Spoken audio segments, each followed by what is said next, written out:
virtual tasting, but there you have it. We're really excited. We've got Mary joining us virtually from presumably Scotland. I never know because you might be in Italy, but usually Scotland, right? Yeah, no, this time I'm home in Scotland, my new home. Your new home. Yeah. Yeah, and Mariella, you're I'm not sure because like it's changed around a little bit, but you're the public face of Arran. You go around the world and romance Still, whiskeys. they still let me do that. Yeah, so global brand ambassador for Isle of Arran Distillers now. So I Yeah. have 2 distilleries to talk about as well. I got upgraded. Yeah, and I guess the other thing we should say before we get rolling here, you've been in the industry now for, I'm guessing, at least a decade, right? Like I remember, Yeah, I think I met you at the Scotch Malt Whiskey Society a long time ago. Is that the first time I bumped into you? I feel like it definitely was because the only other thing before the society was the Whiskies change Oh, in Binopolis. So we might have yeah, like I did used to cross. go in there, and back in the day when you could get Port Ellens for a couple £100. So Yeah, with carries hours was still on the shelf for like yeah, 40, I 40 wish I got pounds. more of Like, those. yeah, I remember those. And yeah, I also should have been much better at like, choosing what to buy back in the day. But Yeah. no, I think for sure SNWS. And last year, no, actually this year marks 10 years, not fully, but 10 years ago I had my first job in the whiskey industry. So yeah, it's been a decade now. Congratulations. Thank you. Yeah. Well, we don't want to spend too much time just going over basic stuff because we have 8 whiskeys to go through tonight. Mhm. But we've also got not one but 2 distilleries to talk about because Arran opened Lagg in 2019, I believe it was, or officially started making whiskey 2019, Yeah, yeah, correct. which is really exciting. 2 of my employees and I have been there to see it. It's a cool distillery. And I've loved Arran. I was reminiscing about Arran. I can't remember where this was recently. I think might have been even in an article. It was in an article that I wrote about Arran. You wrote a fantastic article. Like I honestly, when I read it, I was like, you managed to say everything that I've been trying to say for the past 5 years, working for this company in this beautiful, Tough to beautiful do way. it in one page because there's a Yeah, lot to cover. But the reason exactly. that's clued into me is I remember when it first came in and it was a no age statement, roughly 5-year-old whiskey. And then we started getting these cool one-offs in corduroy boxes, including one that got Arran in trouble with the SWA, which there's sort of a tie-in to one of the whiskeys in tonight's lineup. Yeah. But yeah, I've loved working with Arran. As long as Arran's been in Alberta, it's been with Harvest Vintage. Chris and Kelly from Harvest are on the call tonight too, and they're amazing folk. So yeah, I'm thrilled to do this lineup. So we probably should dive in. Mary, where do you want to start? This was the hardest lineup to to put together. It's so hard because so many delicious whiskeys and so many differences, but the irons, I honestly didn't know where to start. But I knew we had to start with the 21 because it's the most delicate of them all. So I think let's just go straight to 21, get us, it's gonna get us in the mood for the rest of the tasting too, because it's absolutely fantastic. I think So that's a great definitely idea. 21. Also, we start with one of those that you might not see again. So it's bittersweet in a way, because I'm glad it's still available.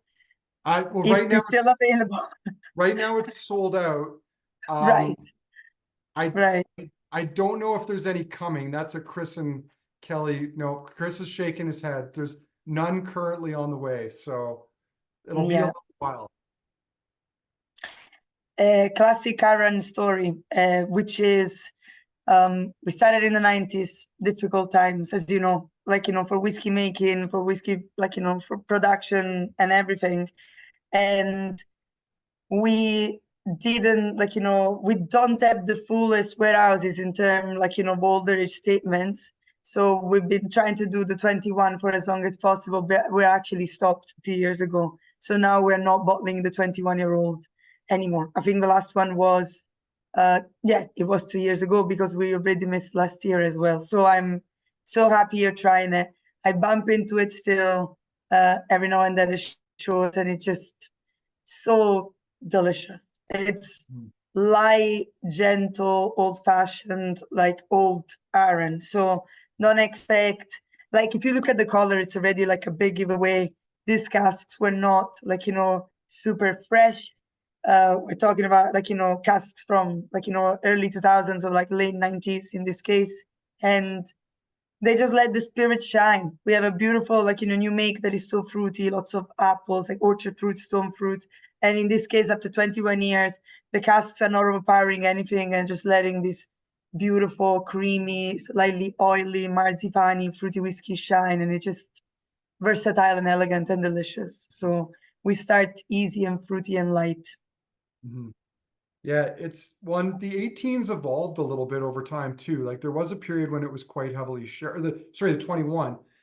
Yeah, Both the 18 and the 21 have seen a bit of a wave in terms of style. But while people are nosing and tasting that, I suppose if you haven't had a sip, have a sip. It's a whiskey tasting. We don't want you to wait too long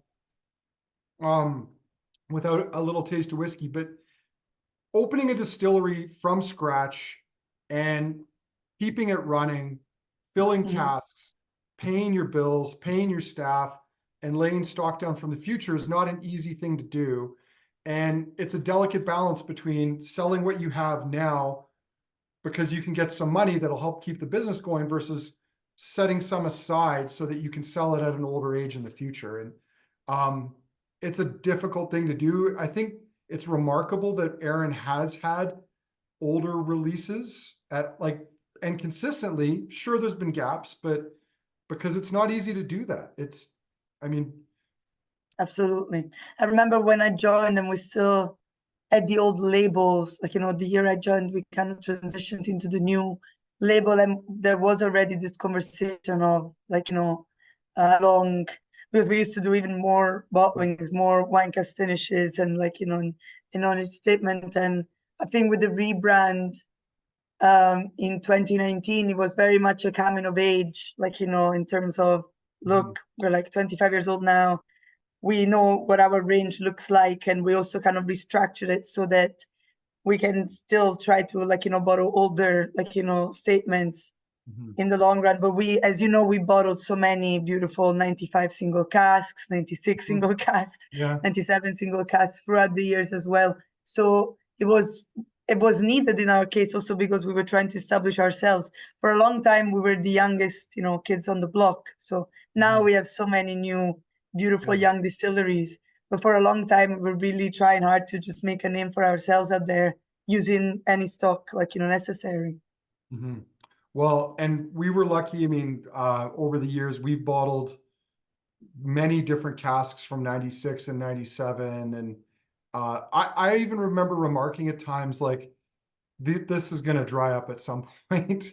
But I think the other thing is, and this is something I've always admired about Arran, is uh, even when things are limited and older, the pricing has always been fair. Like there's never been this attempt to get as much as you can for it. And it's kind of an old school mentality to brand building where, Mhm. Arran has remained, I think, one of the best value brands on the market, even while the quality is still very high. And that's something that, we certainly love on our end. Thank you so much for saying that. I'm glad to hear it because it's the best feedback we can get from, customers directly. Anyway, we are still the same company. As I always say, we started in 95. We're almost 30 years old now. And even if we changed look, we're still the same people. As you know, you've been visiting us before. So, that we're still the same people, same Mhm. passion, just, try to be as open, transparent, and fair as possible. The joy of being an independent company allows us to do that. So I hope it continues Well, for a long time too. well, and I mean, you touched on it a little bit yourself. Like, there's a crowd of new distilleries out there now, like roughly Mm. 40 in the last 12 years. Yeah. And, you know, combine that with the established players out there, like, I'm not sure what it's like in the UK right now, but like sales for a lot of things have started to soften because of the economy. And, it's going to be difficult for those companies that tried to tell you that their 18-year-old whiskey is worth $650 to pedal that back. Yeah, Whereas the companies that made sure to offer, like, people will remember that. They'll remember that, you know, the I agree. I looking don't out. want to get too political on this, but I love a discussion about this. But like, I think what makes whiskey stand, stand out from other spirits. And don't get me wrong, I'm a spirit like lover. I don't just drink whiskey. But like, especially when we look at like the gin boob, it's very much like loyalty to a brand or a company. So I agree with you 100%. Like, whatever you put out there and how you put it there, people will remember. And the whiskey community, and I'm talking about like, the neat, like the smaller whiskey community is very tight and is very vocal. So yeah, I think if you do things right and you do things like in a fair way, then you have a chance, because there is a lot of young distilleries out there, like Scotland, as you said. So competition is strong for sure. Now I'm wondering, should we talk about another whiskey, or did you want to show some slides? Where would you like to go here? I am very easy. You know what? Let's do a because we're talking about history. I'll just show you some photos, but I would like you to start having a nose at the Remnant Renegade, because it is a bit of a journey through time of a dram. So start having a little nose, and then what I'll do actually, I'll just share my presentation and we just talk a little bit about how we changed throughout the years. I hope you can all see this. Yep. Yeah, you can Yeah, all and I see these think beautiful photos. I love to share photos. I I love think to show photos there in we my go. presentation. Perfect. Yeah, fantastic. So obviously we're only in the 90s. These photos shouldn't be black and white, okay? But somebody made them black and white. We're just in the 90s, guys. Not too long ago. Not too long ago. Or at least I tell that to myself. But this is our founder on the left, Harold. He, Harold Corey, founder of Isle of Arran Distillers. I saw in the chat some people are talking about 93, 95. Eventually, like, we kind of founded the company in 93, but we really talk about 95 as it's the year we distilled for the first time. So when we talk about Lochranza, when we talk about Arran, we really talk about 95. He literally served during the Second World War. Then he worked in whiskey literally all his life until he retired. And he left the industry as like managing director for one of the managing directors for Chivas. So very knowledgeable, lots of experience, very passionate, obviously a dreamer.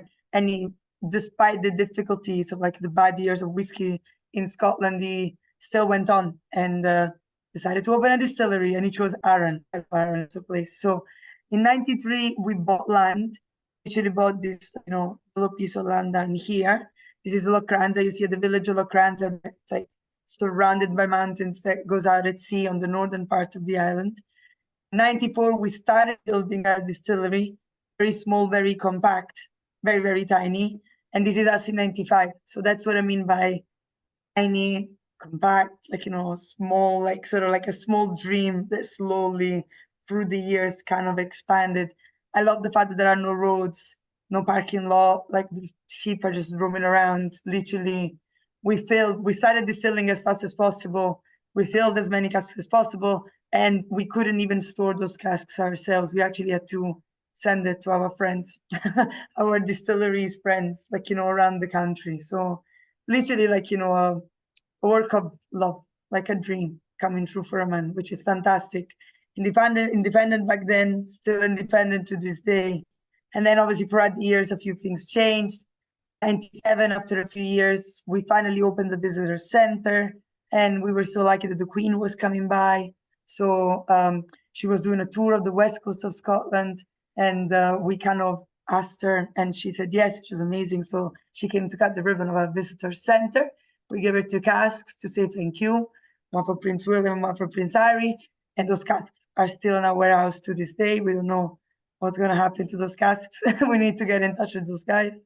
But way more important than the Queen in 98, Obi-Wan Kenobi came. And 95 to 98, we finally opened our very first, whiskey cask. So after 3 years, our liquid finally turned into whiskey. So we had the wonderful Ewan McGregor come over, open our cask, and we gave him a cask to say thank you as well. Obviously, lots of other things happened. We released a lot of whiskeys, as you said. First acknowledged statement younger whiskeys, then the first 10, lots of wine cask finishes. Most important thing really that happened in the last years is obviously our rebrand. In 2019, look, so we, changed bottles. We still go for a bespoke bottle, but we decided to go for something a bit more transparent, very clear, very recognizable too. So when you see our bottles side by side, you kind of see it's Arran. And doesn't matter if it's on a shelf behind the bar. When you put them like all together, they finally look like they're all part of one big family, which is fantastic. So yeah, here we are now. Distillery is like much bigger than before. Let me show you real quick a photo of what we look like today. You can see definitely different from 95. The still house is still exactly the same, but we've kind of built around it. And as you can see, we used up all the space we could possibly use. We literally made use of every single little piece of land that we could possibly use on site. I think the only thing you could do at this point is tunnel into the mountainside to build warehouses. I'm pretty sure somebody must have thought about that at some point when we were desperate, for sure. Yeah. Well, some nice comments on the 21. It's a lovely whiskey, very fresh, very fruity. Not as sherried as some of the earlier batches of it, but still drinks really well. And we'll be excited to see it when it eventually comes back. So we'll wait until then. We can only hope. I'm keeping my fingers crossed and touching wood at the same time. So yeah, you'll never know. You'll never know. Sounds good. But yeah, I wanted to go through history a little bit because the Remnant Renegade needs a bit of an explanation. So the 21-year-old is very much just a mixture of old, sherry hogsheads. But in reality, you saw how we started. So it might come as no surprise that actually we are not 100% sure of what those casks are. We weren't really good at keeping track of the casks that we filled in the 90s. So what we call them are sherry hogsheads, but they could really be anything. In reality, for us, they're just hogsheads. But for the 21, obviously, we pick the ones that are less powerful, maybe second or third fill, or even more, depending on whatever we filled back in the day. So much lighter.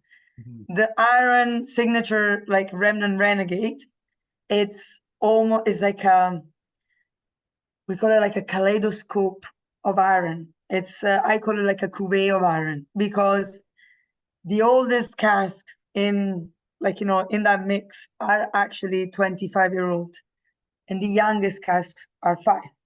So we have a mixture of everything from 25 to 5. It's very much like a coming of age into a bottle. What is Arran Signature Series? It is our new limited edition series. You might have maybe seen or heard of the Explorer series. They came in those beautiful, tin, almost like lunch boxes, super cute, with the old postcard styles. We had the Smuggler series, the Devil Punch Bowls. We've done a lot of different series. This year or last year, we decided to go for simpler, and by simpler I mean more minimalistic, very much more accessible in terms of liquid series. It's called Signature because it's the first time that our new distillery manager, Stuart Bowman, actually, puts his signature on a new limited edition series of Arran. That's why Arran Signature. Remnant Renegade, because there are casks that are kind of leftover, or casks that have never really been used for a final product before. So what we do is 50-50, 1997 25-year-old refill sherry. And then the other 50 is 5-year-old first fill bourbon, super fresh young Arran. But we sprinkle a little bit of 12-year-old sherry in there, a bit of old Marsala casks, a bit of 14-year-old like bourbon casks, like the old 14, like super fruity tropical, and we Mhm. just let it mellow, bottle at 46% ABV, and just give you something special and unique. So you should be able to find elements of old iron and young iron in Mhm. your glass. Yeah, it's interesting because you definitely pick up some of those older, creamier, more tropical tones. But then there's also like a very vibrant, young, spicy bourbon-esque kind of tone coming out too. Um, Exactly. the lovely, I I'm think just on, trying, go ahead. sorry. No, please, please. I was just saying, was just trying to find photos because Sean and I were there, and I finally met um, Mr. Bowman, your new distiller, because I Nice. knew um, James McTaggart for so long because I'd even known him back when he was at Bowmore, and Mhm. such a nice guy. Like, uh, and I think he did a lot to kind of shepherd the distillery through its teen years, and you know, the bottlings were excellent, and it's good to see that, there's the style might be slightly different, but it's still putting out good bottlings is really cool. We owe him so much. Like James really restructured our whole company when he joined in 2010. Our cask policy completely changed. Like we very much narrowed down the type of spirit, like that we wanted to create. We started producing a very peated spirit on the side. There was also good knowledge to have for now, obviously a brand new distillery called Lagg that produces only heavily peated whiskey. And it really, we really owe him so much. And I think he got to see the rebrand. He got to see Lagg, coming to life essentially. And then I think he also deserved, to retire. I think he worked, and we tried to keep it for as long as possible, but you could tell that he was ready to Mhm. go. And it's so funny because so many distillers, especially from Islay, because Jamie's from Islay, they never really retire. They say, "Oh yeah, I'm retiring," but then in reality, they jump onto another project. So we have people all the time contacting us saying, "Can we talk to James? Can we can we get him to do something?" And I'm like, I don't think you understand. Yeah, right now, I think he's playing golf, in yeah. Beaumont, or he's having a walk with his dogs, or at his home with his wife, and he does not want to be bothered. He is done. He's taking his time and he's enjoying his retirement, which is only fair considering his Mhm. 45 years of experience in the industry. So, what a Yeah. lovely man he is. So there's Sean and I with the new head honcho.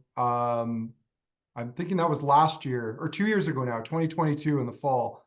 Nice. What a And great there's an interesting story. story behind him too, because he's both Scottish, but he's American as well, isn't he? Didn't he grow up in the States? Yeah, I'm pretty sure he was in Kentucky too. I think he was in bourbon land. I have a feeling that he was.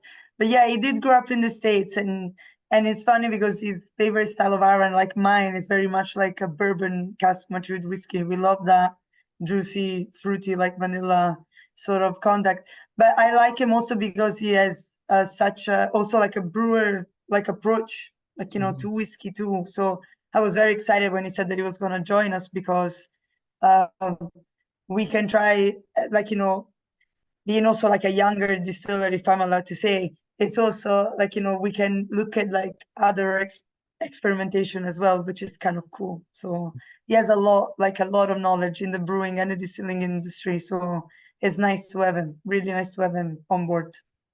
It's an interesting and I think often unappreciated side of whiskey making because, I think it really has a big impact, like bigger than most companies admit. And one of the things that I think has always been cool about Aaron is the fermentation approach is a little bit older school. It's not about rushing things. It's not about maximizing yield. It's about creating the building Mhm. blocks of a good whiskey. And that's one of the things, again, that I've always really admired about the company.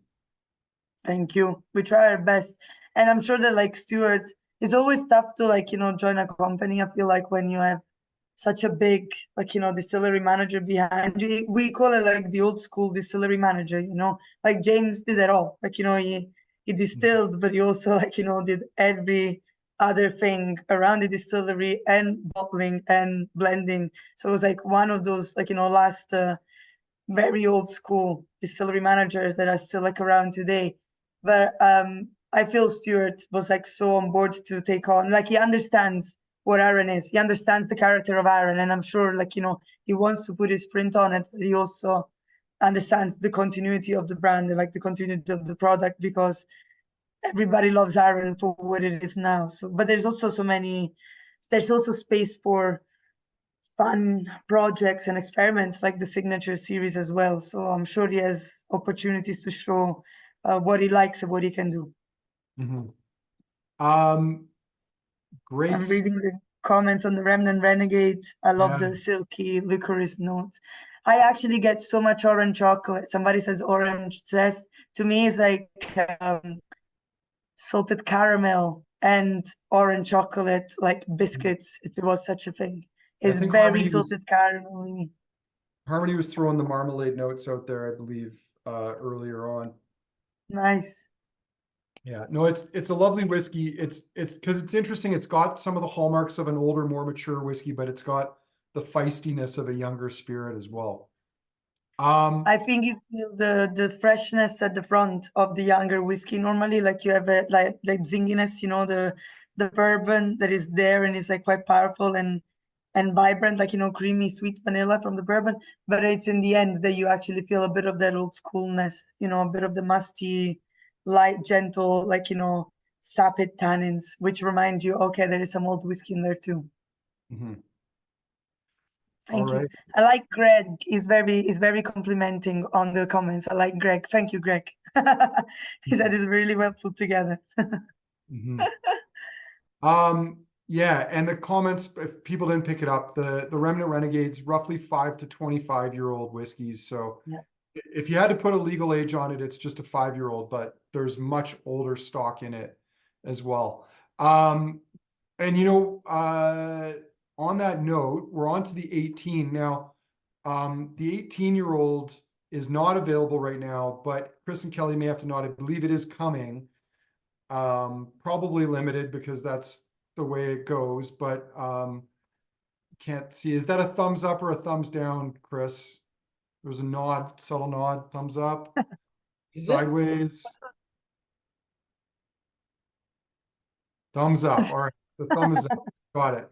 So it is coming back. So Mary, why don't you tell us about the 18? And I know we talked earlier about the 21 seeing a bit of a transition over the years. The same, I think, is true about the 18.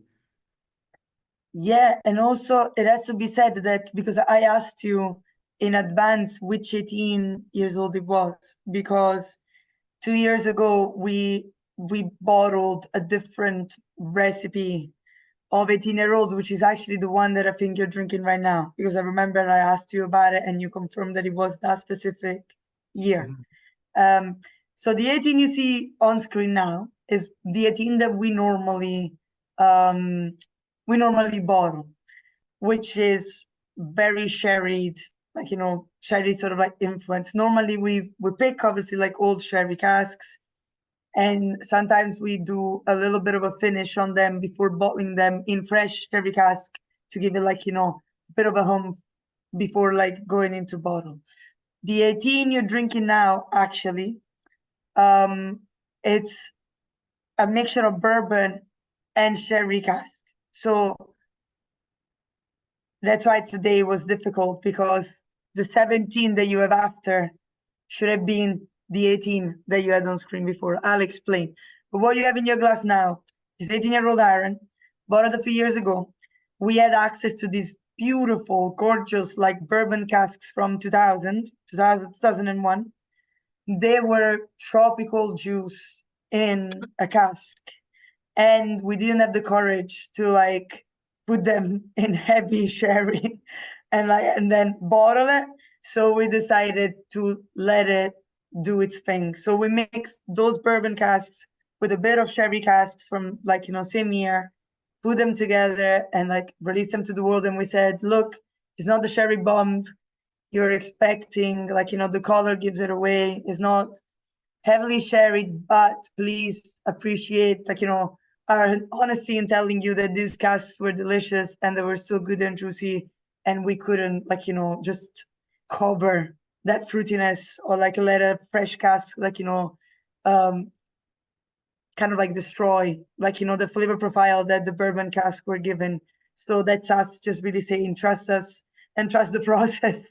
And I hope you agree with me by the end of the day, because as I said before, like Arran like tends to have this like beautiful stone fruit, orchard fruit, like fruitiness. You hear me say fruitiness a billion times today, but the truth is also that Arran kind of reaches a peak in terms of like waxiness, oiliness, consistency, like richness, texture. When it's like 14, 15, like it goes like, richer and richer until it becomes like this super juicy whiskey.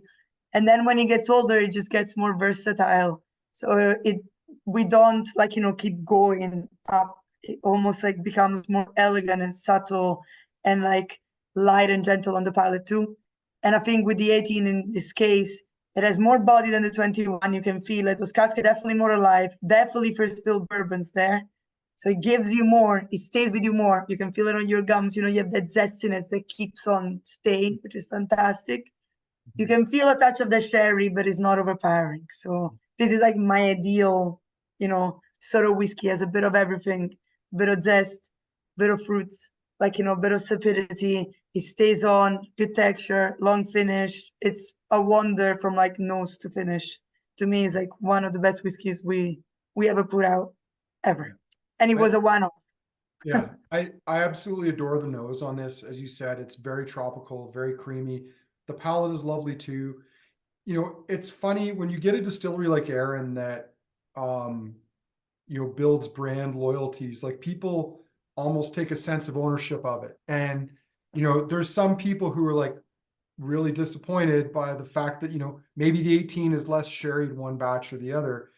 When you're a small producer, it's very difficult to maintain something in perpetuity style wise. Like some years you might get a better parcel of sherry casks than others, or just ones that'll mature more quickly or take longer. And there's all these variables that are so hard to control on.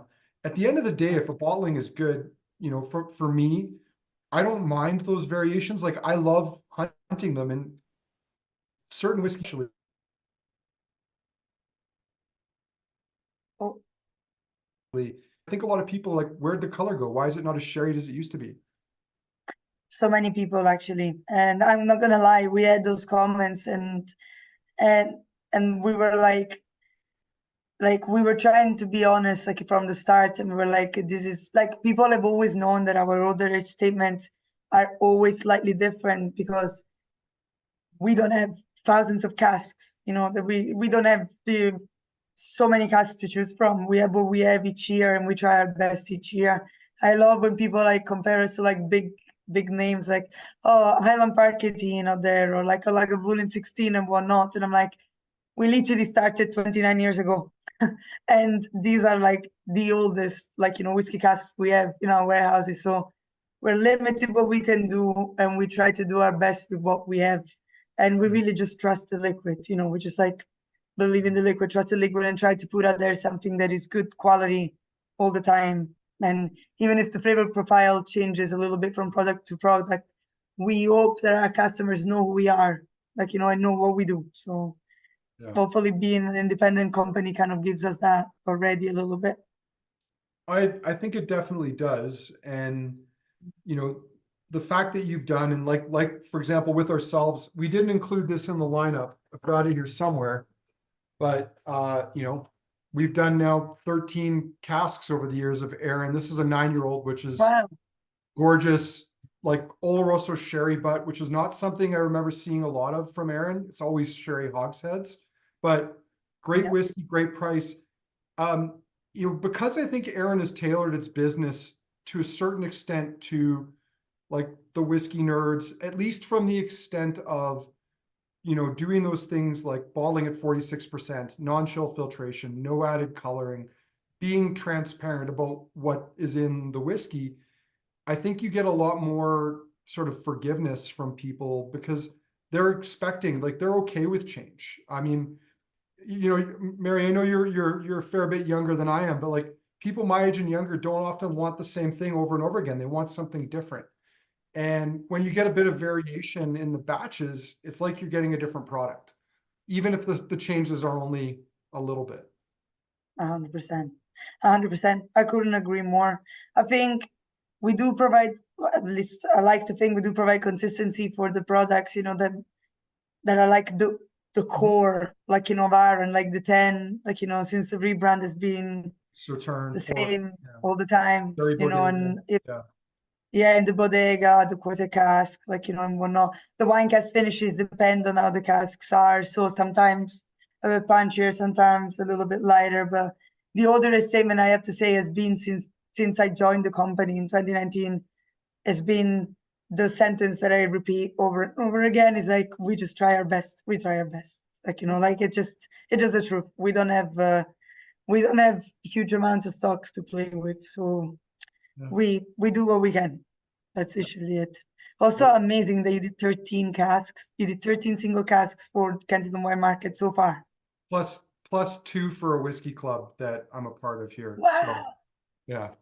There's Murray, this was a bit before your time, but at one point we did, I think, a 17, 2 18s, 2 19s, 2 20s, a 21 and a 22. And then Also, it's all your fault. I see. yeah, So we can blame you then. partly, yeah. So yeah. I'm joking. You just have very lucky customers, clearly. Yeah. Well, They we're get big very fans. good things. On that note, should we move on to the Calvados cask? Yeah. I believe that's the next one. Now, I actually I have a slight connection to this in that I remember when the Calvados the release came in the mid 2000s or late 2000s. It was in a corduroy box. All of a sudden, it became extremely collectible because the Scotch Whisky Association got mad that how dare you bottle whiskey from a Calvados cask? They weren't allowed at that time. And I remember for the longest time in the 2010s, Louisa saying, "Oh, we've got these Calvados casks. We don't know what to do with them. We're not allowed to bottle them." And I'm just like, "Well, just bottle one for me. We don't have to put Calvados on it."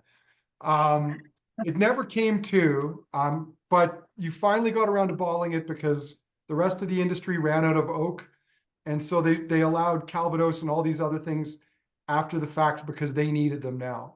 Yeah. So yeah, tell us about this this limited edition, which is gone. This is one you can't get anymore, but it's lovely. Yeah, this is literally like, again, like such an Aaron story. It's when we were like, starting out, obviously we were kind of known as the wine or the cask finishes guys. We used to finish in everything. Like, it was our way to get our name, like, out there. And we did so much. We did champagne, we did like brandy, we did I think every single wine produced in Italy and France ever. We did a lot, including the infamous or famous, like, Calvados cask. So what happens here is, this is not a finish. That's what I always have to tell people, because I don't think people realize this is not a finish. This is liquid that has been in second fill Calvados all its life. So 17 years ago, we did a Calvados finish, and we were like, okay, this is our, like, cardboard box Calvados Arran. And then we took those casks and we just refilled them with new make. And we never had enough to do something, like, with it. Like, sometimes you might have seen them maybe at the distillery as like, these casks, we normally use them for like distillery exclusives or like a live, cask for your own. And then a few years ago, we started this rare batch series, which is very limited. Like, normally it's like 4,000 bottles per batch. And it's amazing because finally we can share them with the world. So Calvados cask, all its life, 17 years of age, unfiltered, uncolored, cask strength, like, how should be, and 4,000 bottles, I think 4,200 bottles for the world. So it's absolutely fantastic because something happens, I think, between Arran and Calvados that it's just like, it's the apples. I wish when I'll come over for our tasting, when I'll come to Canada, I'll bring some new make and we'll try our new make together. If you try a new make, it's just like eau de vie, like of apples. It's just like apples and pears. So when you put Arran in Calvados, it's just like a match made in heaven. They're just made for each other. They just work so well. Well, and Mary, this might be skipping ahead a little bit, but having been to Lagg, I know that they're growing apples in front of the distillery. So do you think someday you're going to make your own apple brandy at the distillery, put it in your own casks, and then have your own? I don't know. I actually don't know what I can say because I got some news, which normally, because people don't tell me anything because I am horrible at Did keeping they cut secrets. down So the they're apple trees? clever. Okay, let me try and phrase it so that I don't get fired tomorrow. So we started having good crops of apples. So we have good apples now. So we could look. I think we are looking at doing something this year, and I'll leave it at that. So Okay. so hopefully I didn't. So hopefully I'm allowed to say as much. But I think this year you'll see something Well, from Lagg. there you go. So Nothing said, nothing we leave spoiled. it vague. No Louisa is asleep, mystery. like right now. I told her not to log into this tasting today, so hopefully she's not gonna see me doing this. So it's fine. I'm fine. We're fine. But Mhm. no, yeah, absolutely. It's a Lagg. We were like, I mean, with Arran too, we don't do any gin, we don't do any vodka, and with Lagg, we decided, once we go down that path, we just follow that path. So instead of focusing on doing other spirits, we planted 2,000 apple trees, and it's been hilarious because we were like, yeah, we're gonna build gonna have these beautiful trees, and then we were like, we're on like West Coast Scotland on a cliff, on the sea, open to the elements. So now our trees are like growing almost like some trees are like almost growing like vines, they're like short, like white, which is super cute. And then there are some other trees on like the southern parts, of the land, the distillery, that instead of like growing a little bit higher. But like it's just been a very fun project, and finally now you can actually see like nice big apples actually on the trees. So Yeah, we're getting there. We're getting there. cool. Something, yeah. So a couple of people have been commenting on the whiskey, and there is something a little different about it. There's almost a bit of a more of a farminess to it. Totally.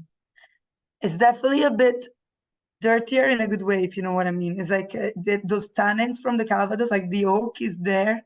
It's still 17 years in a cask, It's not like it's not a punchy finish. It's 17 years in Calvados only. So you do get that oakiness going, a bit of that farminess going. But once you hit that like apple, like jam, like apple, like marmaladiness, almost like quince, sometimes I get too, is Yeah. wonderful. Like I think it's so different from the previous irons that you tried to. I wanted to give you like a break between each statements because this is not just 17-year-old. It's like another another kind of 17-year-old altogether. Yeah.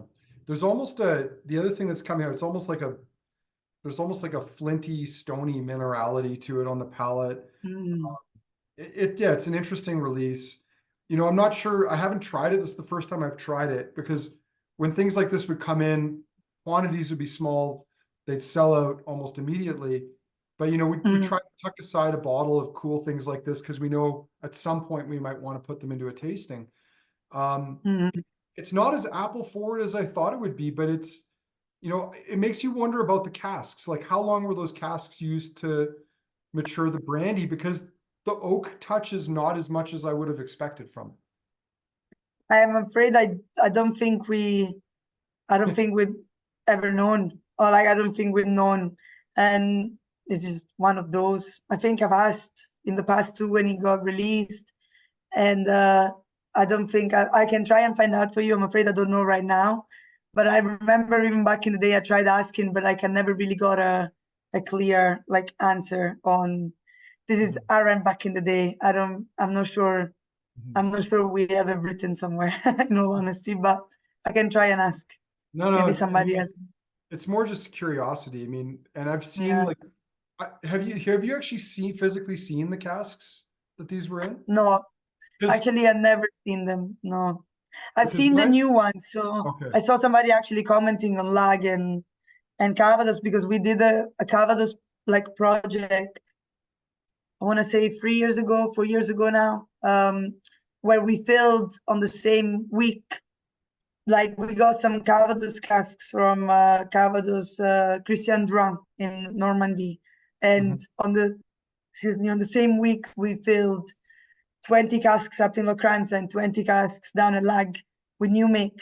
So they're now maturing in different locations, but like with the same timeline, so that one day we can bottle a fully matured Lagg and a fully matured Lochranza and Calvados side by side. So they have like a heavily peated and a non-peated like Arran whiskies side by side, which is great. I've seen those casks, but I've never seen the old ones. Yeah. The only reason I ask is that I know sometimes the casks that they use are kind of unusual, including like an unusual, some of them are even unusual shapes, but anyway, just pure curiosity. We have one last errand to try before we start on to the Lagg portion of the tasting. It's the Rare Batch 17, which came in and is almost gone, but fortunately there is still a little bit left. I'll get that teed up here on the screen. Just to make sure just so that we don't get confused. This is the limited edition Limited edition. 17. Yeah. The Rare Batch is the Calvados one. thing. I know it's confusing. Okay, this one. And I gotta Let's have a look. because it's not out of stock. There's That's actually, the one. I believe, a bit more coming probably next week. It was popular last night. We had our, Mariella, you wouldn't know this, but we had our Lassie's Only Whiskey Festival last night for International Women's Day. Kelly was there, Wonderful. representing amongst many others. And it was a hit. It was probably the most popular whiskey of the night was the Arran 17. This one here. Wow. So, and it should be pre-order now. Say pre-order. I got to fix this. Website's not cooperating. Anyway. I'm so glad you're getting this. I'm so glad you're getting it in Canada and you get to have it. It's great. It's fantastic. This is, again, very Arran of us and very honest of us. This is a 17, wanna be 18. This should have been an 18, but it didn't make it in time. So we bottled it as a 17-year-old. Ta-da! And this is just very Arran of us. We just goes back to the conversation. Old stock, we don't have a lot of it, and we try our best with what we have. These casks couldn't make their 18th birthday on time, so we decided to bottle it as a 17-year-old, as a one-off last year. That is really the truth. So if you liked the 18 style, very sherry. These are all like sherry casks from 2006, if I'm not wrong. And I think there is some bourbons too from that time too, but it's mostly sherry. You'll see it's very much like sherry. Like, we're like, I say old stock, but like we're already in like 2006, like, so it's like 11 years since we started making spirit, and it's nice, beautiful, rich. This is like another style of Arran. This is like, your sherried style Arran. Lots of tannins, lots of dried fruits, a bit more tobacco, a bit more rancio. It's a little drier as well. Like, you do feel the age here because the casks are also like so rich and so powerful. So if you're into that nice, big, rounded, big dram, this is definitely for you, because we tried lots of very elegant, light, fruity, gentle, sort of Arran so far. And then we had the Calvados, and now we're going. I thought this was good after what you had so far in terms of flavor profile and texture, because I think this is one of the strongest that, in the lineup today. It's very chocolatey, very kind of muscular profile. More of those like dark fruits, chocolate, leather, tobacco, some nice spices. Yeah, it's got a good balance. It's reminiscent of some of the 18s. And this is just a curiosity thing for me. Has Arran shifted more of did at some point they shift more of their stock from hogsheads to butts? Like, is there a different ratio of that now than there maybe would have been historically? Or I think what changes that we got access to more sherry hogsheads in general, you can see it in the rebrand. Mhm. Since the rebrand, like, in 2019, we start talking more about finishing. So it's a bit more common for us to like finish in some like fresh Oloroso, first fill like sherry hogsheads for sure. Right. But are there more unusual? Like, it's not, I think we do have some, but I think they just come as an extra thing. Mhm. I mean, we fill mostly bourbon barrels, like, directly from Jim Beam. We're getting them these days, like every Tuesday morning. And then there are days in which we also fill like first fill Rosa Sherry hogsheads from Miguel Martin in Spain. So, but are there, they're not, they're definitely not a focus, I want to say. Like, Sure. there we do get them, we do fill them, we do have them, but they're not the majority of our sherry casks. They're also harder to store, and for a small distillery where you're often shifting stock around the island, probably Mhm. easier to move hogsheads anyway. Um, Yeah. it's a great whiskey. Yeah, and it does sort of have the hallmarks of some of those older, richer, more heavily sherried Arrans from the past. Yeah. Now, do you think that this is like, will this be representative of that sort of age statement moving forward? Or is it, we're Yeah. gonna again have a bit of a transition or? I cannot speak for what we're gonna do. I cannot say, but I like to think that the 18-year-olds that we're gonna bottle. So this year we're planning to do an 18 and a 25, and I hope next year we'll do an 18, a 25, and a 30. So we're trying to keep them going as much as possible. And I think the 18 next year is gonna follow this flavor profile. I think that's what we want to do for the 18-year-old essentially. Nice. Okay. May I ask you a question if you don't mind? Sorry for interrupting. I have two people in the waiting room. Can I let them Oh, in? yeah, I didn't see that. Here, It's okay. I got him too. Yeah, no, let anyone in. Looks like Greg was in there earlier, so Right. I must have missed that. But yeah, Okay, perfect. All they're good. in. Um, are we ready to shift to leg? Absolutely. I Okay. think it's time we have a look at a little map as well for those of you that maybe don't know Ireland, as well as. So let me show you where we are. Excuse me as I go through all the slides again. And there we go. So this is where we are. I'm not there right now. I'm in Glasgow, which is like, Arran is kind of considered like a local island to where I am right now because it's so close to the mainland, as you can see on the right. So obviously we're called Isle of Arran Distillers. We are the only whiskey distillers on the Isle of Arran. Started in 95 with Lochranza, as we said, right up here, the northern part, of the island, in the village of Lochranza. The original name for the distillery was Isle of Arran Distillery. If you see like old photos, you see it. And then when we knew we were going to open a second distillery, we changed it to Lochranza Distillery, to not create confusion, because we are on the Isle of Arran. It's still the Arran single malt, but it's made in Lochranza, so Lochranza Distillery. And in 2019, we opened a brand new distillery. They couldn't be more far away from our original distillery. They're literally at the opposite ends of the island. So Lochranza in the north, Lagg in the south, Arran, you can attest it, mini Scotland, lots of beautiful landscapes, very different, like, from other islands.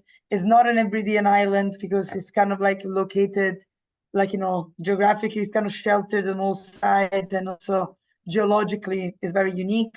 It's called mini Scotland because we actually have highlands in the north and lowlands in the south. So it's actually like a tiny little Scotland, which is very pretty. If I show you this map, you understand what I mean. For the Scotch Whisky Association, obviously, islands, are just highlands as a region, as a whiskey region. But we like to say, because we're divided into, you see the line here, Ireland is divided into by the Highland boundary fault line, which divides highlands and lowlands. We like to joke and say that we actually have a Highland distillery in the north making non-peated whiskey, and a lowland distillery in the south making heavily peated whiskey in one tiny little island. And it's the only place in Scotland where you can do that. So it's very cool. Very, very cool. And you can attest that it never rains on Arran as well. Sun 27 every day of the year, right? It's like the Amalfi Coast, the Capri of Scotland. That's how I call it. It's beautiful. I'm joking, of course, but when you come and see it, maybe if you're lucky enough, you'll see some rays of sunshine too. This is Brodick. I'll take you around real quick so you see how beautiful it is. When you're right by ferry, that's where you get. Now we're gonna go to the north and then go south, so you have like 360 view of the island too. Fell, our highest mountain. If you're into hiking, trekking, bird watching, absolutely beautiful. There's lots of hiking that you can do in the northern part. Obviously, we're in the Highlands, so red stags, red deer, stags, red squirrels, otters, golden eagles. We have them all. Then when you go on the southern part of the island, it's very much like rolling hills, waterfalls, little burns, and beautiful beaches as well. So this is this is very close to where Lagg Distillery is. Completely different from Lochranza. You can see Northern Ireland on a clear day on the right. You have like Southern Ayrshire, Elsa Craig is beautiful. We have seals, basking sharks, dolphins, like swans, birds. It's just stunning. Look, I'm not gonna lie, it's like, I come from Italy, a very beautiful part of Italy too, but I fell in love with Arran the moment like I got there. And it's like honestly a beautiful, beautiful like little island. One thing that people don't know is that we're super visited, visited the distilleries in Scotland.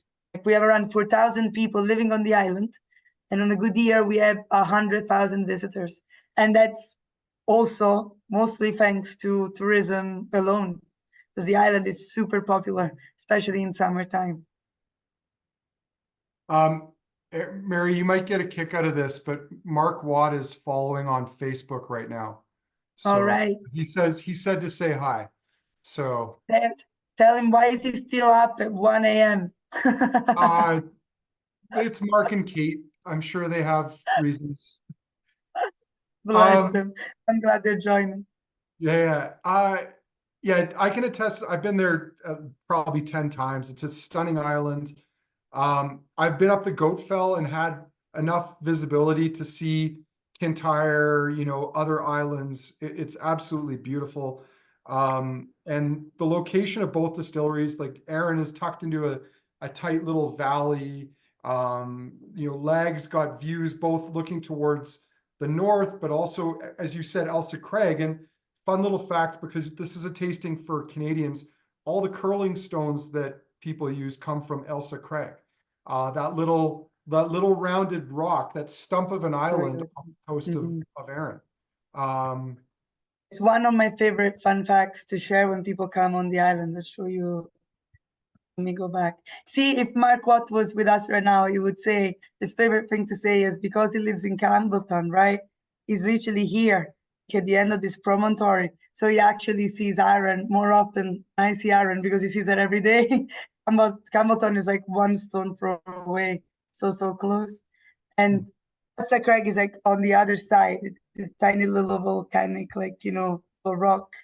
I don't know if you can see it over here. It's a little cone. I don't know if you have Elsa Bay in Canada. Do you have the whiskey from Remnant and Sons? It's never come in. I've tried it, but yeah, it's never come in. Yeah, because Girvan Distillery, which is a grain distillery from William Grant and Sons, is also right there, in Ayrshire, like off the coast of Elsa Craig. So when they did a grain whiskey, they called it Elsa Bay in homage to the island. So your Hendricks or your grain whiskey from William Grant and Sons is all made like on this little piece of land over here too. Another fun fact. Yeah. All right, Lagg, we're starting with, these are the two latest releases to come in, the Kilmory edition. And yeah, what can you tell us about the Lagg Kilmory? First core range of the of the distillery. We did some inaugural releases today. We'll try one, as our last whiskey today. But The Kilmory and the Corriecravie, they are our whiskey, like, first cold range whiskey. And it's obviously, like, young whiskey is the first whiskey we put out there in the market. It's 3 years old. The Kilmory is unfiltered, uncolored, bottle matured only in first fill bourbon barrels. And it's kind of like the perfect introduction to what we're trying to do with Lagg, okay? Arran, fruity, creamy, like much more like on the, we call it like a Speyside from an island, right? Like Speyside flavored Highland character in the way that like its texture is quite rich.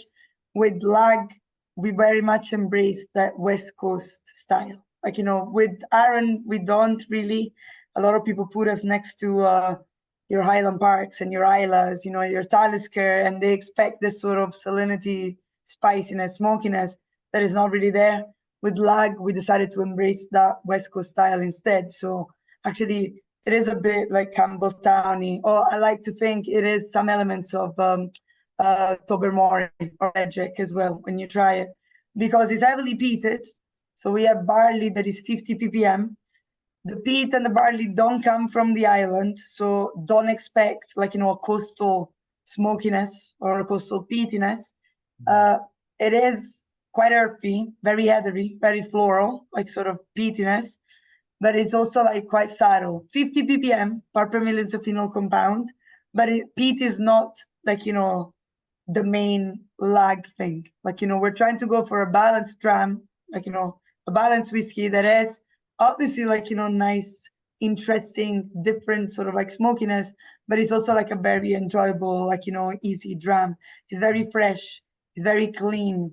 You get the sweet bourbon there, you get the vanilla. I get a lot of lemon cheesecake, a lot of zestiness, like, fresh lemon, like, peel, like almost squeeze, very zesty, very fresh, a bit of saltiness, and this very unique, like, slightly earthy, heathery, almost like dirty smokiness. I also love to compare it to a mezcal. If you ever had a mezcal, it's almost like a mezcal smokiness. It's almost like roasting leaves or burning like dried leaves, sort of like peatiness, which is very Scotland for me. Maybe because I'm not from here, but when I drink this, I always imagine myself like being on top of a cliff, with like cold breeze air, like, on my face, like hiking, and everything is like, it's drizzly and you can smell like, the earth and the heather, and like, and you're next to a campfire. That's what I imagine when I drink this. It's a complete different vibe from Arran. It reminds me a lot of, I don't know if you've tried the Torevig single malt, but it reminds me a 100%. lot of Torevig. And the mezcal 100%. comment is spot on this. I really, yeah, it's got a nice character. I was blown away when we tried the spirit from Lagg, because yeah, you're not trying to recreate Isla on the Isle of Arran, but you are trying to create something that's distinctly different from the other distillery, so that you're not duplicating what you're already doing at a second location. Absolutely not. It's we always say, people ask us a lot about Macklemore, our Arran peated whiskey, and what's gonna happen, like, where, and we cannot stress this enough, and we tried even like, with the packaging, you can tell. One island, two distilleries, one company, we are one big family, but they are like made in a complete different way, in a complete different setting, complete different distillery, with a complete different flavor profile in mind. So actually, we stopped distilling peated whiskey in Lochranza in 2017 when we bought land for Lagg. So at the moment, Macklemore is being bottled because we have stock of peated whiskey in our warehouses, but we're not replenishing peated Arran as such. So at the moment, it's 100% non-peated production up in Lochranza. Cool. Yeah, Kilmory is lovely, very approachable. And I think one of the great things about peat is peat does seem to allow you to bottle whiskeys at a younger age, but still have character. It's kind of an interesting dynamic there, but yeah, a great starting point. And what's the difference with that and the Corriecravie, both of which, as I understand, are named for places on the island. Indeed, yeah. Kilmory is essentially like the village, like where Lagg is located. It's the Kilmory. I forgot the word, but it's the area. When you come into Lagg, you have to go through like Kilmory, and it's where we're from. Essentially, it's where we are. So Lagg was built like in the same area with the last legal distillery on Arran, closed in 1864, back in 19th century, before we had 150 years of no whiskey on the island whatsoever. So with Kilmory, we kind of tell the story also of all the illegal whiskey making and smuggling back in the day on the southern shores of Arran, which were very active in illegal whiskey making. Corriecravie is calling it a village. It's on the statement.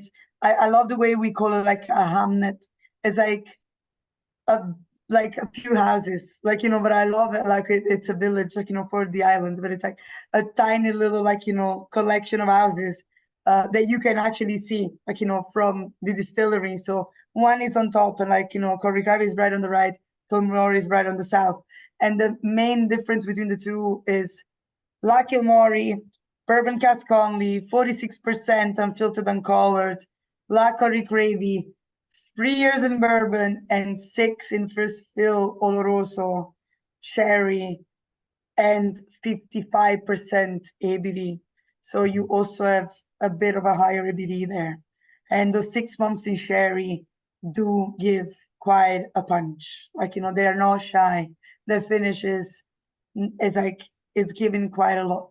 It's much more rounder, than the Kilmory. It gives a lot more in the palate. The peat is not as clean, it's not straightforward as. It's a little bit toned down, but because there is more space for this rich, chocolateness. I find that almost quite meaty in a way. I get a bit of that barbecue meatiness to it too. Lots of drip fruits, lots of tobacco, and the earthiness is still there, but it's the peatiness is still there. It's just a little bit more subtle compared to the Kilmory. Before I take this slide down, this has never occurred to me before, but can you explain the significance of the etching on the glass on the Lagg bottle? Absolutely. Yeah, it's a recurring theme for us. You see, I'll show you some photos of the distillery afterwards too. Is because this is essentially the view that you get from if you were on a boat, so from Lagg and you look at the island. It's the view that you get because you have the highlands essentially on the far end looking quite up, and then you have the lowlands of Arran below. So you have highlands and lowlands, and then there is a little dot that represents Lagg, which is right at the bottom of the island. But if I show you the distillery as well, was built with that in mind. So it's essentially, so in 2017, we bought the land, we built warehouses. You can tell complete different setting from Lochranza, but you see this line of highlands and lowlands. The recurring, it's a recurring theme for us. There are our apple trees without apples yet. And I just want to show you a photo today. So see how it is higher, lower, and if you see on the warehouses, we follow that too, higher and lower. So, and if you see the logo here as well, higher, lower, and the little dot that stands for the distillery itself. So it's just an homage to the island. It's really just where we are, where we are on the island, the uniqueness of the location of the place. Subtle little branding elements. Yeah. Probably little stories. But you get deep into the whiskey, and then sometimes those little details tend to slide. Of course, but you can see clearly all the apple trees. Actually, look how beautiful they are. There are some over here and some at the back. The ones that I was telling you, the southern part. These are actually the barley fields that we use when we make when we distill with local barley. So when we do, sometimes it happens a few weeks a year that we use barley from the island, and we get it malted and then use it, and they actually come from the shores. So you can actually see where our local barley is taken from. Does Springbank know you're making local barley, and We, will there be a slightly different branding? for sure, is not what I mean by local barley. I don't mean local with capital L and barley with capital L. I just mean like our local barley, as in it's local to us. But I'm sure we'll come up with a different name for that. They're nice folks. I'm sure it's your farm surrounding the distillery. Is my fault still listening to? More just a joke, Mary. I'm sure it's the same over there, but Springbank's pretty hard to come by, and local barley is like Yeah, the Pappy Van Winkle or William LaRue Weller of Scotch whiskies these days. I So know. It's the same here, don't you worry.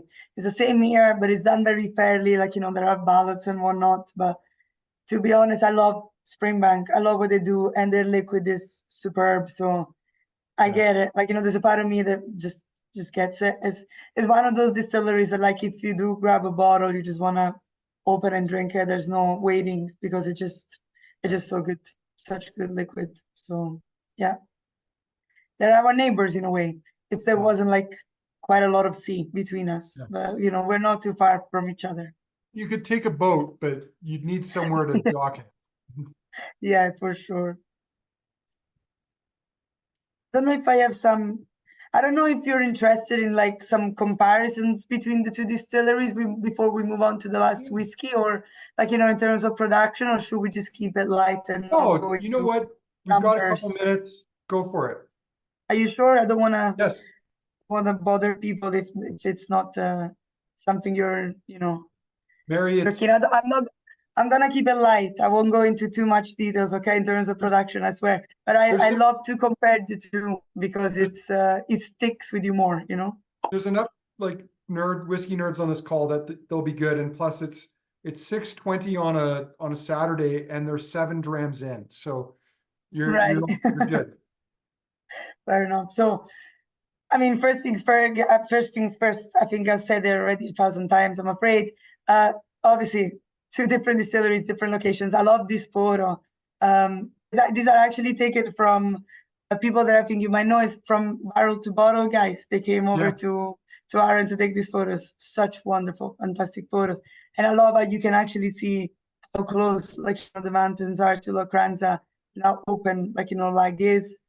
Obviously, water source is completely different in Lochranza. Lochranza was chosen because it had good access to water coming from the mountains into the sea and from this loch called Loch Nadavi. While at Lagg, we have to take it from a borrow underground, which it is what it is. We're on a cliff, so that's what we have to do. Already said that Lochranza nowadays, we only use 100% unpeated barley. The Diablo variety is what we're getting at the moment, where in Lochranza we use heavily peated 50 ppm barley. If sometimes we cannot access 50 ppm, we'll get whatever is given to us, and sometimes we even go higher. So sometimes we go 30, sometimes we go 90. So obviously the main core range and the focus is on the 50 ppm that we distill almost every day. Mashing, you see the distilleries here that like Lochranza, we used every little centimeters that was free, and we crammed as much as possible in the tiny little space. While Lagg is huge, there's plenty of space, especially for like future expansion. So we already have that in mind. We learned, from Arran, so we try not to make the same mistakes we made with Arran with Lagg. The main differences between the two is that the mashing in Lochranza is very clear, like the wort inside.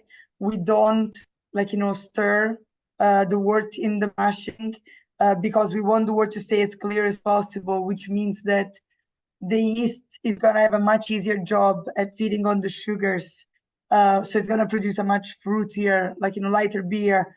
While in Lagg, when we mash, when we mix barley, crushed barley and hot water, we stir quite a lot because we do want the liquid to be cloudy, because we want a much earthier, nuttier beer, because we want that peatiness to be enhanced.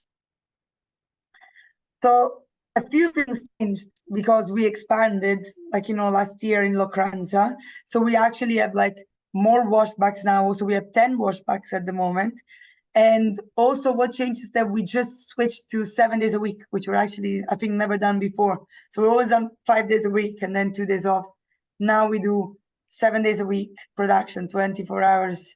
And so we do 85 hours fermentation all the time in wooden washbacks, Douglas fir. And Lagg, still wooden washbacks, bigger washbacks, still Douglas fir. But we do average 80 hours because Monday to Friday, we do a faster fermentation around 60 hours. And then we leave the washbacks to ferment until Monday, Tuesday. So those guys will reach 110 hours. So we mix those two. So we say an average of 80 hours. So we're still 5 days a week at Lagg. Yeah. Last but not least, distillation. Very tiny stills, onion shape, line our palate to the floor in Lochranza. We try to distill as slow as possible because we want a very high estery, fruity, oily, appley new make. So we take 6 liters of alcohol per minute on our second distillation when we take our hearts, while at Lagg, we do the opposite. Like, after our first distillation, the second one comes in, you can see like it has a little bulb which creates a bit of a reflux. You can see the lionum is all the way down, and we distill so much faster. We take like around 11 minutes of alcohol per minute. The cuts are almost the same. Like, I want to say Lagg is just slightly lower, but in reality, we're pretty much bang on in the middle, like 73 to 63, like, percentages wise. So that's essentially what we take. Lochranza, we're filling, I'm going to say, around 100 casks a week these days. Lagg around 80. We're like with the expansion in Lochranza, we're really trying to maximize a little bit more, so produce a bit more. But I want to say it was Greg that commented that said 1.2 million liters production. That's our maximum, at capacity if we were distilling all the time. And if we were being very fast, we actually make I want to say we try to reach 700,000 each year. So we don't reach the million. We definitely don't reach 1,200,000 liters at Lochranza. While at Lagg, we started obviously relatively small, but we're growing quite fast. And these days we try to aim at 500,000 liters of alcohol per year, which for a new distillery and for a young distillery is pretty sweet. Mm-hmm.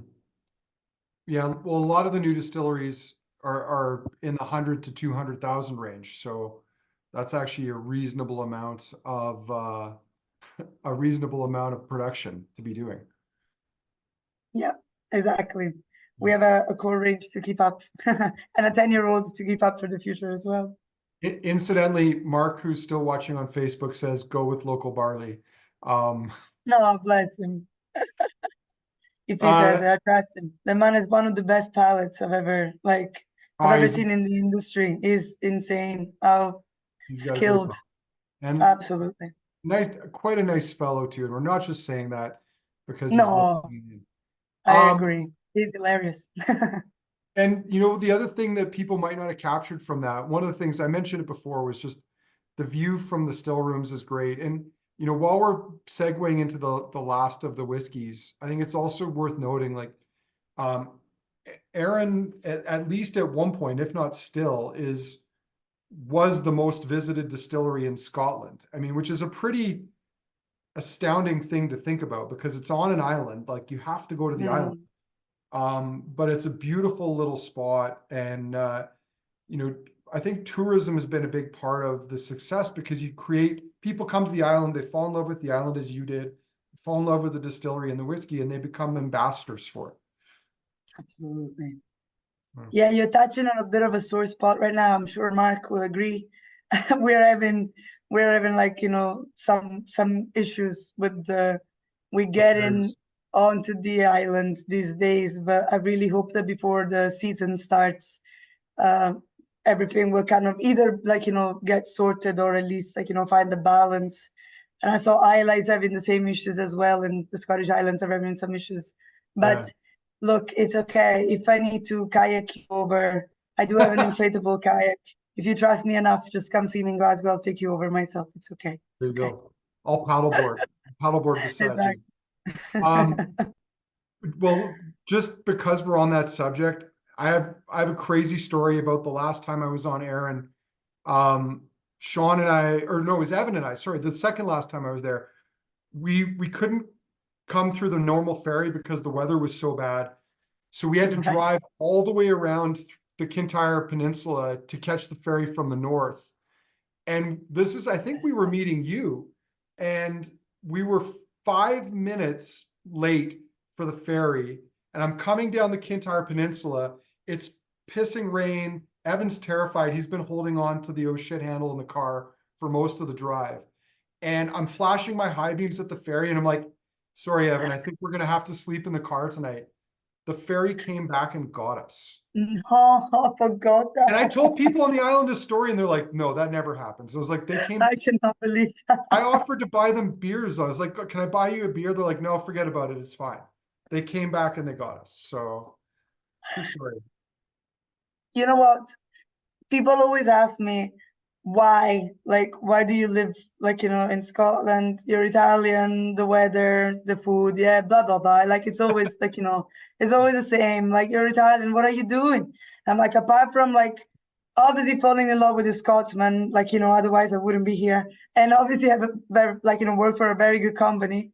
I'm like, honestly, I know it's cliche, but the nicest people on the face of the earth, like Scottish people. Like I live in Glasgow and I love it.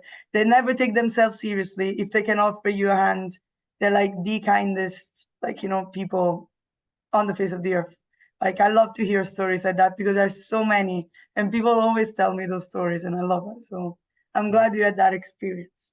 Yeah, no, it was great. Evan, on the other hand, didn't enjoy the experience quite as much, mostly the Oh driving. no! Oh, Uh, bless. so this is one of your original releases, the red wine cask, which we Yeah. just happened to have a bottle left kicking around, pulled back for a future tasting, so we threw it in the lineup. Yeah, do you want to tell us a little bit about it? So that's what. Sorry, totally. Wanted to say so and totally at the same time there.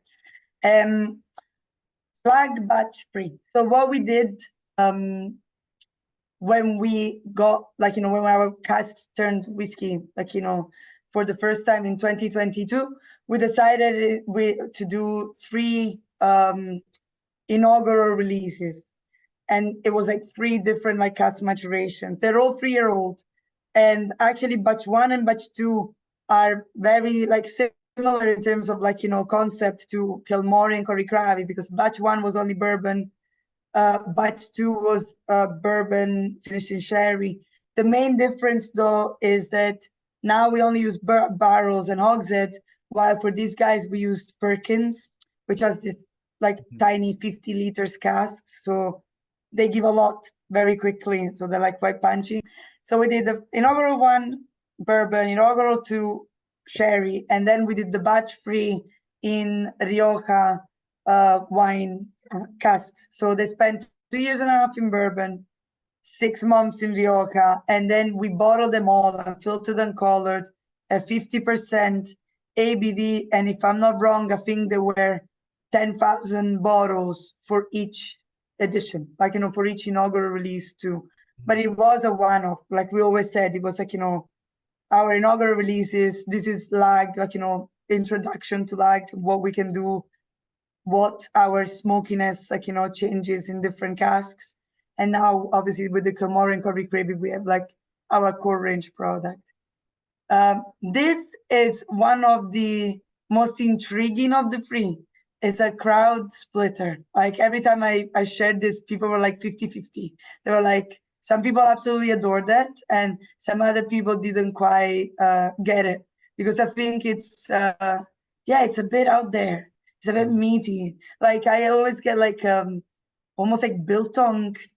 I don't know if you know what I mean. It's like Yeah, South spicy African mustardy beef jerky. Yeah. biltong, and yeah, it's the wine affects it in a very, very interesting way. I personally would like to have this next to a steak, like a nice steak with a nice sauce.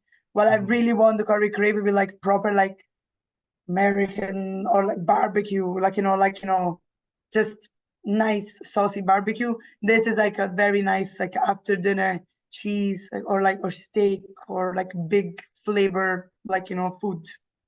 Mhm. Yeah. Personally, I also love to talk about food. I don't know if you noticed by now, but I love to talk about whiskey as like next to food or whiskey as in food because I think it's much easier to express what I feel like when I taste like our products. But yeah, I mean, I'm curious to see what you think. Well, and I'm of a like mind with that. Life is too short to eat bad food and drink bad whiskey, wine, beer, whatever it is. Um, when it first came out, I'll be honest, I didn't like it. And Mm, I'm not a wine cask guy. And I know this is somewhat heresy because like a big part of the core range is the Sauterne, the Port, the Amarone. I actually quite like the Sauterne style, but wine casks for me, they often give you this like leathery, very tannic profile. mhm. Most distilleries, I don't think handle them well. Aaron generally does, but it's grown on me. I'm enjoying it more tonight, and maybe it's a bit more time in the bottle. And even though it's young, like it's starting to go a little bit tropical on the back end, which to me is really unusual. So I like it. The wine influence on this is not so whiny that it's off-putting. It's just adding a bit of character and a different element to it. But What like the three lags that you tried, like which one would you say like gives you like a better understanding of like how we could be in the future or like how we will evolve in the future? That's what I love well, to ask people. the Kilmory and the bourbon, the first one, and I think I love bourbon cask predominantly because it allows you to see the spirit. It allows the Mm, spirit to come through.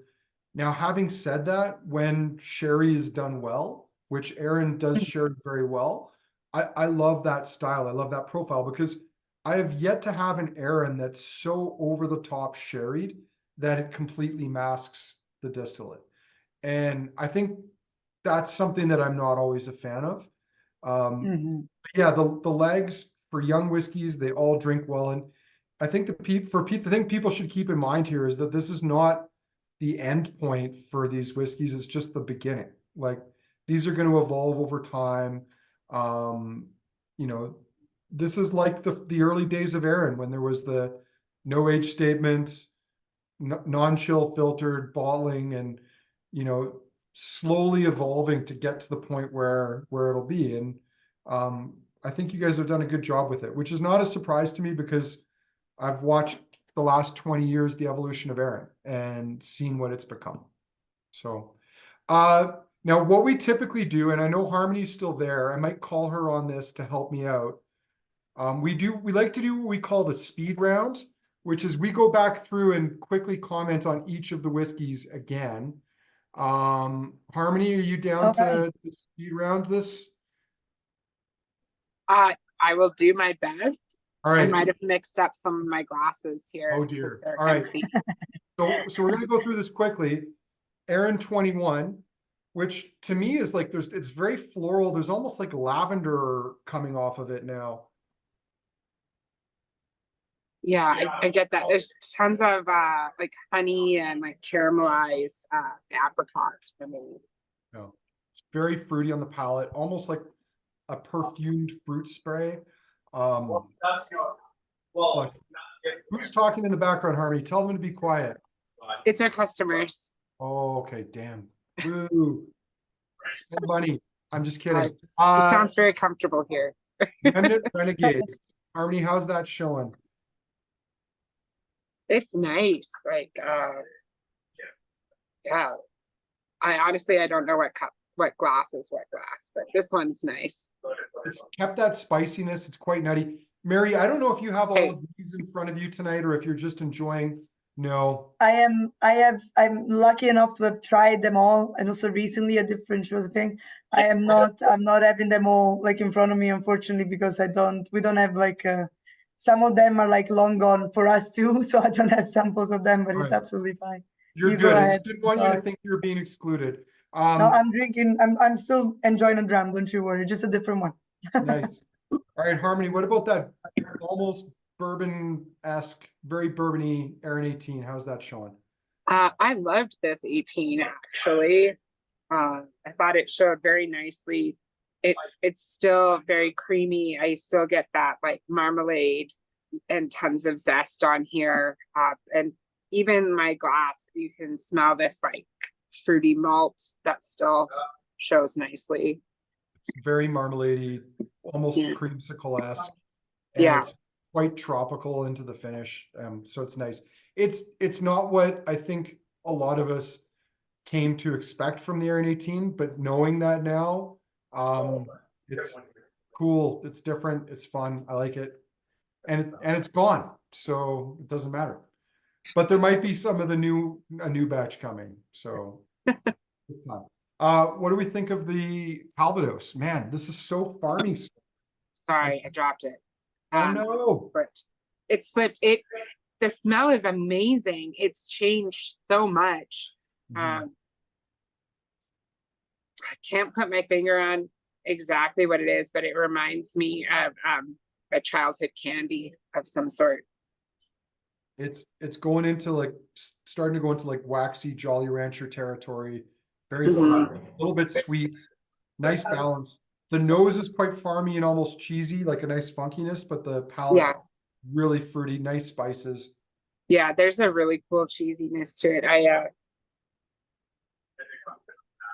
Yeah. You made me Yeah. wanna find it. You made me wanna find it and open it again. I think I tried it maybe like twice in my life now. You made me gonna go look for it again. Well, Jeff, you have 2 kids. Hook her up. Yeah, come on, Jeff. 17 limited edition, the 18 that's not 18. So chocolatey, almost like it's almost beefy, like a what is it called? Like beef bourguignon kind of beefiness to it. Nice. That's interesting. This is Oh, so chocolatey. I was gonna say chocolate, and like chocolate is the #1 thing for me on this. So nice Dusty kind of, cocoa. yeah, nice dried dark fruits, a little bit of like teriyaki beef jerky as well, which is kind of a it's a little meatier than and earthier than some of the Aaron 18s, but lovely, love it. What about the Lagg Kilmory? Oh man, this is That's so cool. much like Torveg. It's not quite as smoky, but like there's almost a little bit of a vegetal, like it's salty and creamy. So malty, nice juicy malt. My favorite. I love it. Yeah, Mhm. But it was my favorite of the 3-peated as well. well, it's clean, like it's smoky Yeah. and young, but it's still somehow clean. Right. Jeff said it reminds him of the Mezcal Kilhoman. Yeah, See that? I was gonna say like there's something like Mackier Bay-esque about this. There's not quite as much oak, and it's not that same sort of peat, but it's Mhm. got that nice clean profile to it for an Isla style or Isla like whiskey. What about the Corriecravie? This is like kind of like burnt porridge to me. And there's this like oakiness, leather, like old leather, Yeah, beef bouillon, toolboxes. dark chocolate, dark fruits, some sort of like almost Dutch licorice, like a salty Dutch licorice to it too. It's nice. But still malty, fresh, and it restrains the peat, but we talked about that. And then finally, the Lagg 03 Ex Rioja. The nose on this is, it's like sauteed carrots and turnips. I love your tasting notes. I love it. You know what? This is, I think I like it better than the Corriecravie. I think there's something, I like the interplay of like the smoke, the vegetal notes, and the malt. They all work really nicely together. All right. Assuming Evan has created a poll, I'm going to fire up the poll I don't think he created a poll. I'm just getting through this. Oh, no, he did. He did. I'm wrong. Here we go. It's launched. So you all get a chance to vote for your favorites, your two favorites. So while people are doing that, Mary, we're going to wrap in a second. If anyone's got any last minute questions they want to ask, please put them in the chat. We don't want to keep you up any longer than we have to because we know it is now approaching 2 in the morning okay. in the UK. And as of 7 minutes ago, Mark was still watching, so he's up too, having a dram maybe. Harmony, gonna put you on the spot. Signature for me, the signature This Remnant was Remnant Renegades? awesome. Yeah, That's the your Remnant favorite? Renegade was really interesting and I really liked it. Mhm. I thought it was put together really well and it had a really long finish that was just enjoyable. And then I liked the oh, it's tough to choose, but I mean I like the 18. Okay. Having that heavier bourbon style, that's more my jam. Mhm. And then of course like an honorable mention for the 21 because it's always just beautiful. Mhm. That's cool. Mary, going from memory, and I know it's difficult for you to choose, but if you were asked to pick 3 favorites from this lineup, what would your 3 favorites be? From this lineup tonight, Yes. Remnant Renegade, for sure. To me, it's like, it gives me the same vibes of Arran 10. It's like a sharing dram. It's like an easy, like, jokingly, breakfast, lunch, and dinner dram. It's one of those that you could have anytime and it just makes you happy, no matter, like, the company, no matter the time of day, no matter the season. It's just a solid, like, good dram, no matter what. I always joked and I said I would have the 21-year-old at my wedding if I was getting married in Italy, because I think it is in the specific place at a specific time. It's just fantastic, and I can see myself for like on a summer day just having this beautiful, like floral, beautiful, like 21-year-old. I think it's a bit understated because it doesn't. It's not as forward as others aren't, but I actually really, really like that style of like refill sherry. And then I had to go with Kilmory. Like Kilmory, it's like so good. I love mezcal, and Lagg Kilmory to me is another way to get friends that are not into whiskey. It's like, oh, just have a sip of this, or make a highball out of it, or I make canapes with salmon, like, and I marinate the salmon with it. It's just beautiful. Like with the seafood platter, I just love it. Yeah. Cool. I'm gonna buck the trend here. I'm gonna go with the 18 as my favorite. The 21 is my second. I like those two styles. They're very contrasting. And bizarrely, I didn't think this would be my pick, but the Calvados, like, there's something about that I just really like. I like that kind of funky, farmy, sort of weird, like sour, sweet fruit that you can't quite put your finger on. Like maybe it's gone over, like it's rotten, but it's still like enticing. I just really like that style. So I'll share the results here. All but a couple of you figured out how to vote. So it looks like the results are that Calvados tied with the 18 for favorite whiskey. Remnant Renegade came in second. 17 Lagg, and the Corriecravie came in tied for fourth. And then for second favorites, the Calvados stormed ahead again. So I think it's pretty clear the Calvados was the most popular one tonight. Remnant Renegades looks, I think we're going to have to give that second place. But everything but the 21-year-old got votes except for from me. So, and Mary voted for it too. So Fair enough. there are the results. I didn't share them initially. So I want to say thank you, Mary, for doing this. I know it's a Saturday night. I know it's now almost 2 in the morning. So we appreciate you staying up late to do this from the other Anytime. side of the world.